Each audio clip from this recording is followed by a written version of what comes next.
Living with a chronic respiratory condition doesn't mean giving up the things you love to do. At Blue Zone Health, we're here to help you breathe easier and rebuild your strength. Our online cardiopulmonary rehab program offers tailored exercises, self-management training, and expert support from certified respiratory therapists. Accessible anytime, it's designed to reduce breathlessness, improve lung function, and empower you, all while connecting you with a supportive community. Visit bluezone.health and take the first step towards stronger lungs and a healthier future. Blue Zone Health. Breathe better, live better. Hey everybody, I'm so excited to be back again today. We're going to be talking a little bit about caregivers today. So I'm excited to have this conversation. I think this is something that people don't normally think about. But before we jump into that, do we have any current events or anything going on? I will say yes. It's Kelly here. Hey, everybody. Over here in my neck of the woods in California, we've got fires everywhere, and we've got evacuation orders, and we have all kinds of crazy things happening.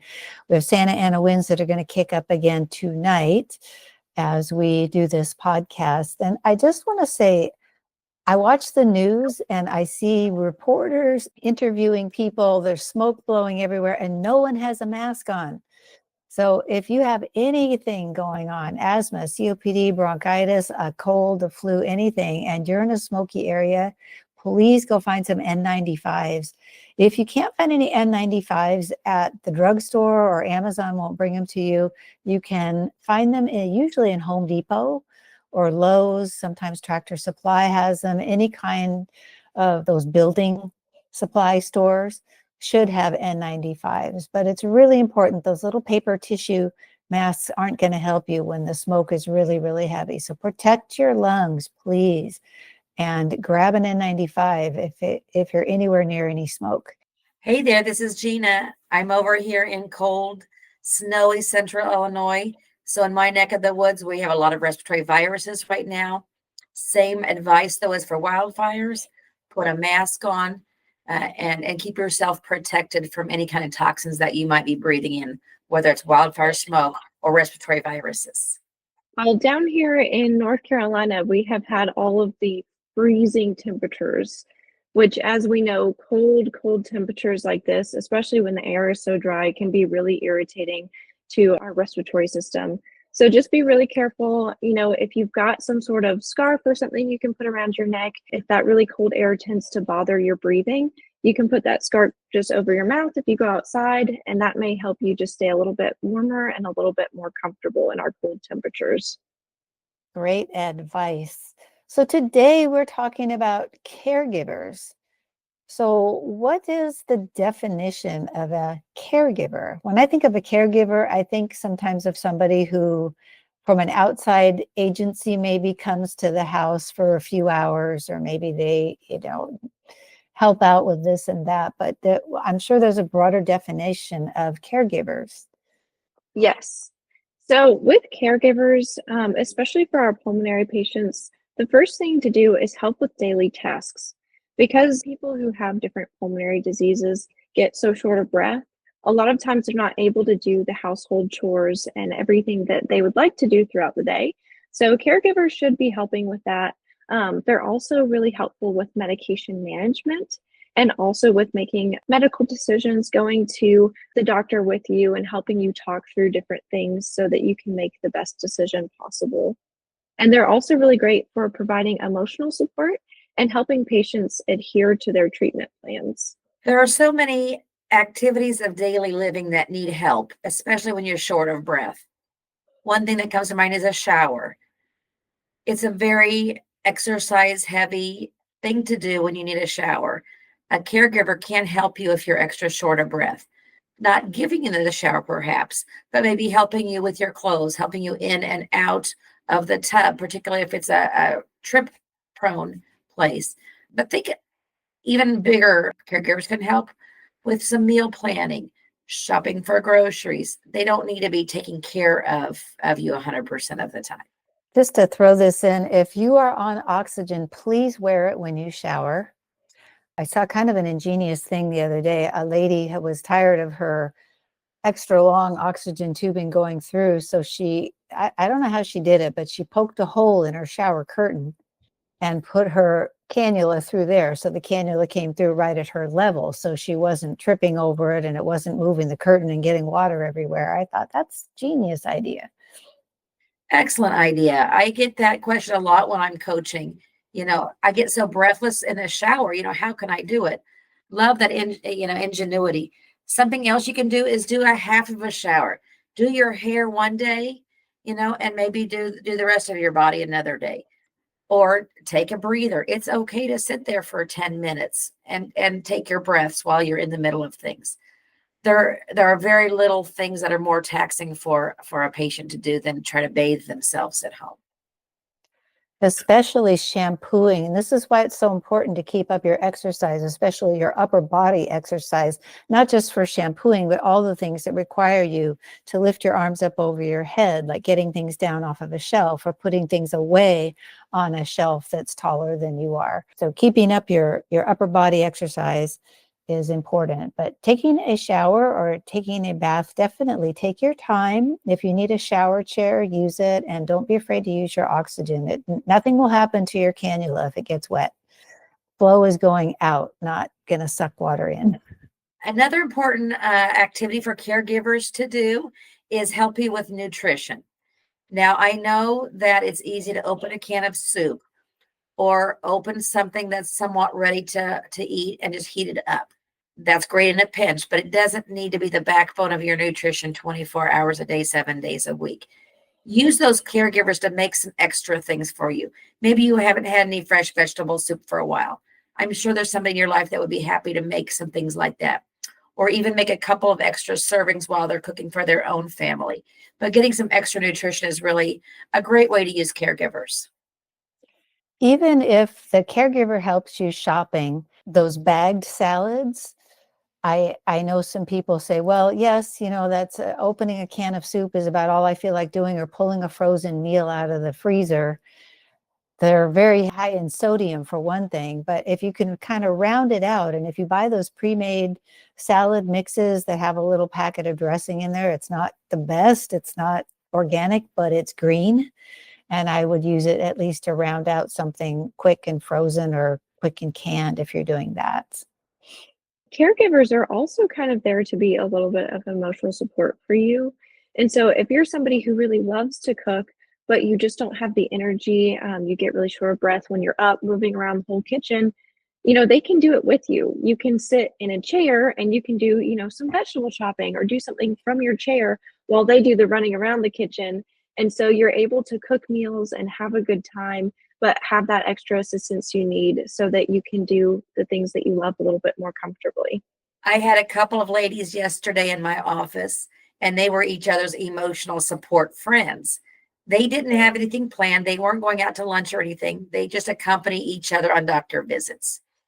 They didn't even go in the room. Now, many times caregivers are in the room with you at a doctor's appointment so that you can help with the language and understanding the instructions. But this lady, they're just coming to make sure that each other gets their appointments on time and have somebody to talk to in the car. I thought that was really an innovative way to use your friends. That's a great way. I have a question. If somebody is going to hire a company to send a caregiver over, how do they match up a caregiver with a patient? In other words, is there kind of a questionnaire, an intake visit? I know that I had a family member who was not very strong and kind of a little bit on the heavy side. And the first caregiver that the company sent was this teeny tiny little girl who couldn't have weighed more than 50 pounds. And I thought, how is she going to help my family member get up out of a chair or get into bed or get in and out of the shower? And it turned out they needed to change caregivers. So what's the matchup process? Does anybody know? In my experience, my parents are starting to need some caregivers. I have not had experience with an agency, so I'll let Amy weigh in on that. But we used just the care.com kind of model, and we put an ad out, and we interviewed 3 caregivers, and we just did our best to match them. And then we did really an initial 30-day contract to see if it was a good fit. After the 30 days we were very lucky with our experience with that first caregiver, and we still have her. But there's many people out there that would like to have a part-time job or a full-time job that can provide the needs that you have. What do you think, Amy? Absolutely. All these different agencies and all of these different websites, there's care.com, there's aging care, I know there's home instead, and there's plenty of other home care and caregiver websites out there who can be really helpful. And I would say definitely make sure that you look at something where they're asking you questions and they're getting a good idea about exactly what is needed. If they're just kind of sending somebody out random, or they don't really ask you a whole lot of questions, it may not be the best website or program to use. And if you ever end up in a situation where your caregiver, maybe they just can't supply you with everything you need, never be afraid to ask for somebody new. It doesn't mean that that person's bad. It just means, this person is supposed to be taking care of you. And if they're not able to do all the things that you need, you may need to find somebody else who's a better fit. How does somebody go about paying for a caregiver? There's all these great sites and companies out there, but what if somebody says, oh, we can't afford that? What can we tell them? Well, this is really timely for my family. We have not found the answer to that yet. Right now, we're working with our physician, and the physician said if there's an immediate need, then reach out to the agency of the care you need, and the agency will work on getting those things covered. If it's medical equipment like a wheelchair, go to the wheelchair company, tell them what you need, and they will work on getting the payment qualification for those things. But I'm finding that just some household caregiving may be an out-of-pocket expense. And there are many different price points depending on what neighborhood you're in. If you're in a rural area, it might be a little less expensive. If you're in an urban area, it's going to be a little higher. In our area, I've seen several of these caregiver flyers, and it's anywhere from $25 to $40 an hour. So that's a significant expense for many people. Funny enough, I actually did some short-term caregiving for a family when I lived in my college town. And what actually ended up happening, it was a family friend of one of my friends who was looking for someone. And so sometimes word of mouth, if you go to a church or if you've got family friends, sometimes that's not always the most comfortable conversation to have. And I absolutely understand that's not for everybody, but sometimes asking around to different communities that you're a part of, different friends, or, your church or whatever that may be, you may find somebody who's willing to come in and do some work for more of a negotiable price. I did that and I really enjoyed it. The person that I worked with was a retired chef. And so we loved to go to the grocery store and go and cook all the time. That was our favorite thing to do. And I didn't charge $40 an hour because it was a friend. And so it was just a little bit different. And so there's always that option available, but you still, again, just want to make sure that it's somebody who will be a really good caregiver, even if they're, not from an agency and maybe charging a little bit less. You just want to make sure you still find somebody who's going to do all of the things that need to get done. Hi, I'm Kelly, a registered respiratory therapist with Blue Zone Health. Do you feel breathless much of the time? Are you unsure of how to manage your breathlessness? Is it keeping you from doing all the things that you would like to do? I'm here to help you learn to work with your healthcare team to come up with a plan that will work for you. There are lots of tools, tips, and tricks and breathing exercises that you can do now that will help you breathe easier and more effectively. I look forward to joining you on this journey and empowering you to breathe better. You do need to be wary of how hard you are on the caregiver. So as a patient, you expect things to be done a certain way. However, it is hired help most time, and you need to be a little bit cognizant of how they may want to do things as well. So you just can't be very overly critical of some of the things they're doing, particularly as they're learning how to take care of you. They may not be able to do everything in the exact same time frame or cook meals exactly the way that you do. It may take a little bit of instruction and a whole lot of grace to implement something like this when you're not used to having a caregiver in your home. Patience is definitely key. And just going back, Gina, I liked what you said. Rather than trying to figure out what your insurance will cover, figure out what you need first, then go to a company and say, can you help me get this paid for? Can you help me get this taken care of? There's also, I believe in some states, some form of a respite care. For example, if the family members are the caregivers. So what happens if they decide not to use an agency and not to hire outside help, but all the family members are going to take care of one person? What's the good, right, and fair way to divvy that up? How does that work? The biggest thing is that it's going to be a really important conversation when you have a big family and one person who needs some help with their care. You have to figure out who's going to help with that. If you've got 40 different people in your family with kids and grandkids and uncles and, whoever, the problem is all 40 people probably shouldn't take care of the one person.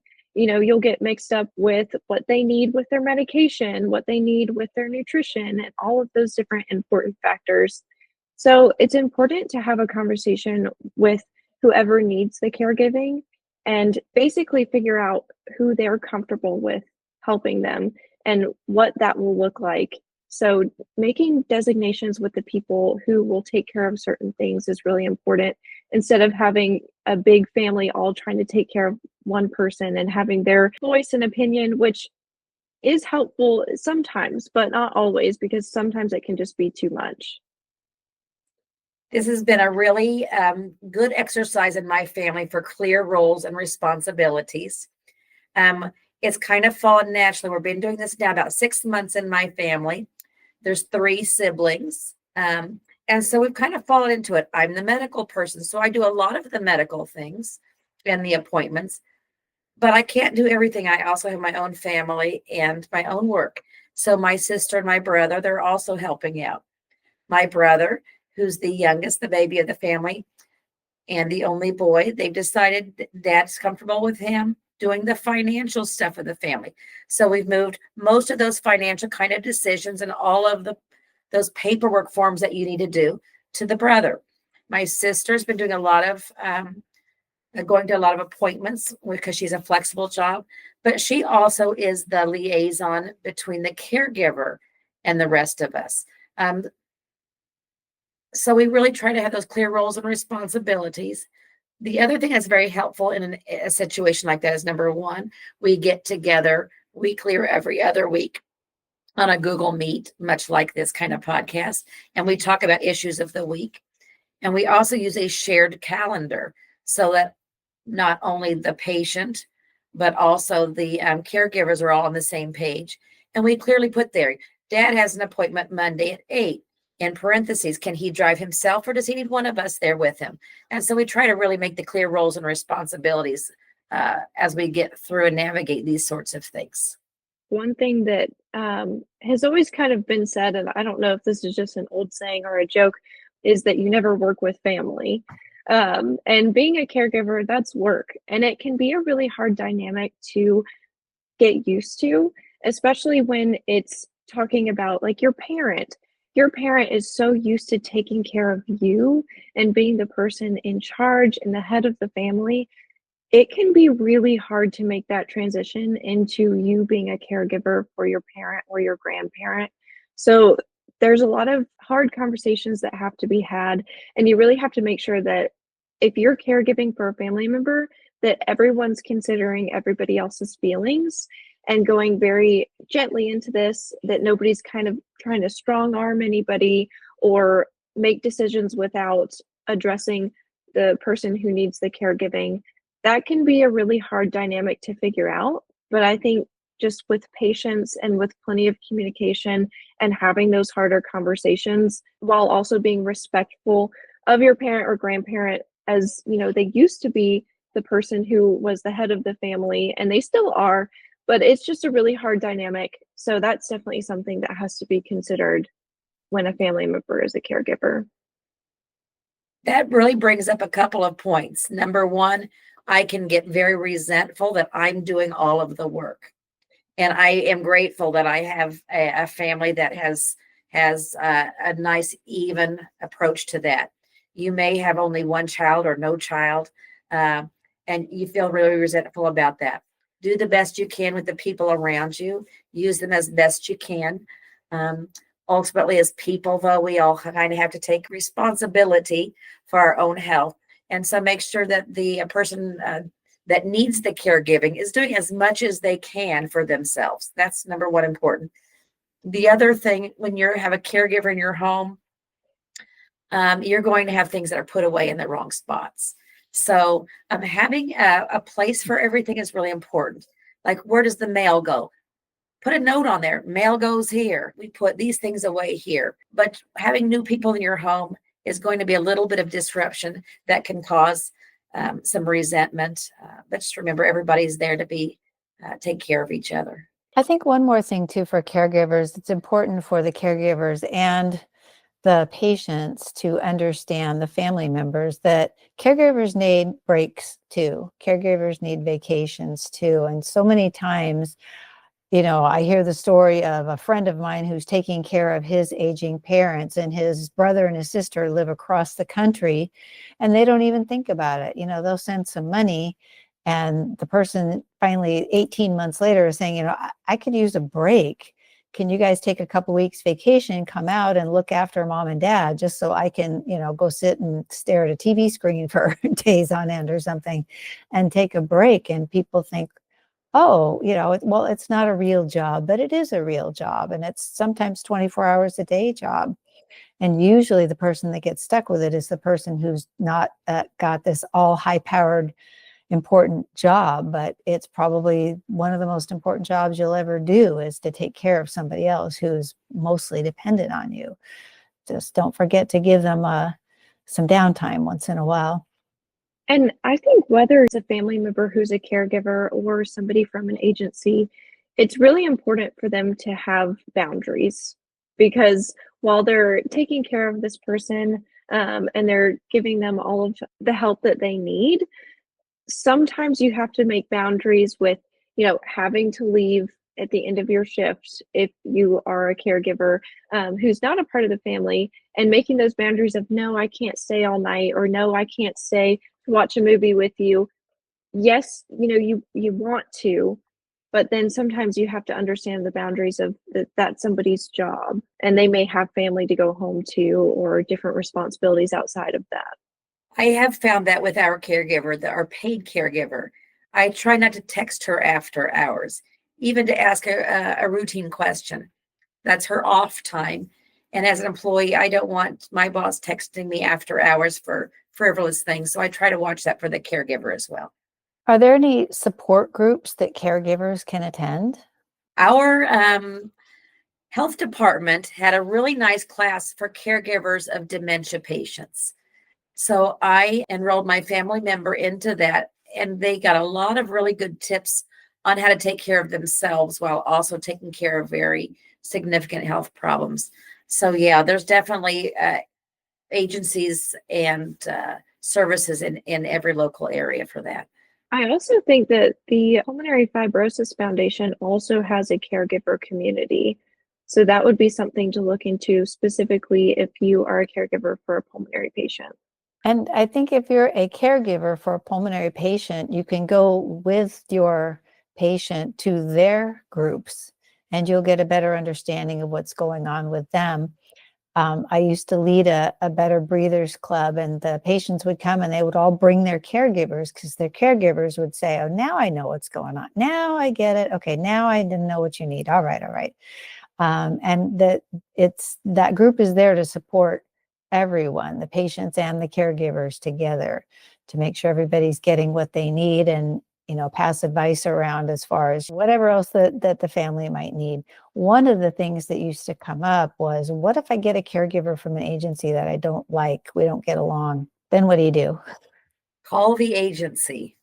Yeah, it's hard to do. It's really hard to do, but you could just say something simple like, it's just not a good fit, and just leave it at that. You don't have to outline all the reasons, what you think or don't think. Just, this is not a good fit, send someone else. My mother went through, I think, 8 or 9 caregivers before she finally found the one that she could tolerate and could tolerate her. So sometimes it takes a minute to find the right person, but they're there, they're out there. One of the things I like about the Blue Zone pulmonary rehab video-based program is that I can put it on the TV in the living room in front of my mom and her caregiver, and they can do that together. And it doesn't have to be at 9 o'clock every day. Maybe, they want to do it in the afternoon or the morning. Maybe she doesn't want to do it at all that day. But there's a structured approach that's very accessible for both the caregiver and the patient to do. And physical activity is something that caregivers should be helping with as much as they can, especially, again, with our pulmonary patients. That's so important. Taking a walk, even just around, the first floor of the house, or maybe a walk to go get the mail and back. Following along with Blue Zone's program, the caregiver gets it set up for their patient. That's a good way to provide physical activity. It doesn't have to be hard. You don't have to go all the way to the gym. Just walking around the house, following along with an exercise program from home are great ways to stay active. You'll notice that all the Christmas trees are down in our Cozy Lung Lounge environments. That was one of the exercise opportunities that the caregiver did with my mom the other day. Let's take the ornaments off the tree. I'll have to give a shout out to my sister because she was the one that invented that one. But she stretched, and she had to stretch to get the ornaments off the tree and put them down in the box. And so that was really a fun way to exercise and stretch that we wouldn't have thought about otherwise. Excellent. Absolutely. And kind of talking a little bit about caregivers, it's really important to have a good relationship between the caregiver and the family if the family also helps take care of whoever it is, because that relationship, especially if it's a hired caregiver, is really helpful. Gina, you said you don't like to text your caregiver after hours, and that's so respectful. And I think some people don't necessarily always think about that. So if you are a caregiver, it could be really helpful to host a family meeting with yourself, the patient, and the family members to basically all understand the responsibilities, understand those boundaries, and have a really healthy, good relationship so that it can benefit everyone. That's an excellent idea. I think I'm going to invite our caregiver to some of our sibling meetings from time to time. I think that's an excellent idea. I think that wraps us up for a discussion of caregivers. I got a lot of great ideas. Thank you, guys. I hope this is helpful for pulmonary patients. This will be helpful for family members as well as caregivers of pulmonary patients. Just coming up with some ideas to create really good environments that will help everyone and make the best situation possible. Signing off. Bye, everybody. Bye, everyone. Hi, friends. This episode of the Cozy Lung Lounge is brought to you by Hootenanny Joy, where your health and wellness take center stage. At Hootenanny Joy, we know how overwhelming it can be to stay on top of your health, especially when life gets busy or chronic illness adds challenges. That's why we've created self-study programs designed to meet you right where you are. These programs are simple, flexible, and packed with tools to help you thrive. And they come with something extra, access to a live health coach. That's me, to guide you every step of the way. Whether it's improving your sleep, learning to nourish your body, or managing stress, our programs combine proven science with practical, real-life strategies. You can work at your own pace, get the answers you need during coaching sessions, and feel confident you're making progress. Ready to take that first step? Visit hootenannyjoy.com to explore the programs and choose the one that fits your journey best. Hootenanny Joy, because your health deserves a little joy.